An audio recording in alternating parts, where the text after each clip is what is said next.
Hi B&B drivers, it's David Foster, safety manager at B&B. And today we're gonna talk about the upcoming 4th of July holiday travel, summer driving. Start off with, especially around the 4th of July and other holidays, there's always increased travel out there on the roadways. And with that, you also have a lot of inexperienced people driving campers, pulling trailers, and just in a hurry to get to wherever the vacation spot is. And with that, not only does it create more congestion, but it also, people are in a hurry. And obviously your job is tough enough the way that is. And now you add in all these other factors with people trying to get to their vacation spots and in a hurry and speeding and stuff. So what can you do as a driver to be safer out there on the roads? Well, to start off with, stay out of the left lane.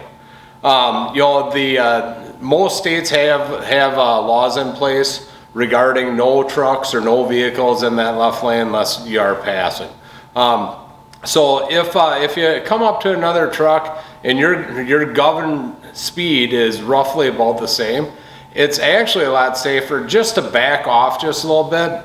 Even if you think about it, through the course of 11-hour driving day, if you were to slow down 2 miles an hour for that whole 11 hours, that's only 22 miles out of the day, okay? So rather than hanging out in that left lane for 5-10 miles trying to pass somebody, just back off a little bit until you have a better opportunity. With the increased traffic, you need to trip plan for that. Plan on not driving so many miles that day. Have a couple alternatives, places to shut down, because truck drivers, a lot of times they're going to want to take some time off, and so truck stops and rest areas are going to fill up. But most of all, keep space around your vehicle. Increase your following distance. Just do what you can so that you have more time to react in hazardous situations. And then of course there's road construction. It's all over the place. Slow down in construction zones. Make sure you're paying attention to the signs as far as which lane you should be in. And on another note, up here in the Midwest, right now we do have a lot of flooding going on up here, and a lot of roads are closed down.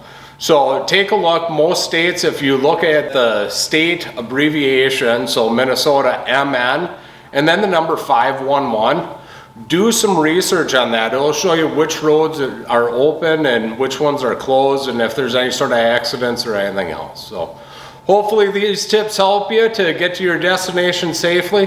Thanks for all that you do out there, and be safe.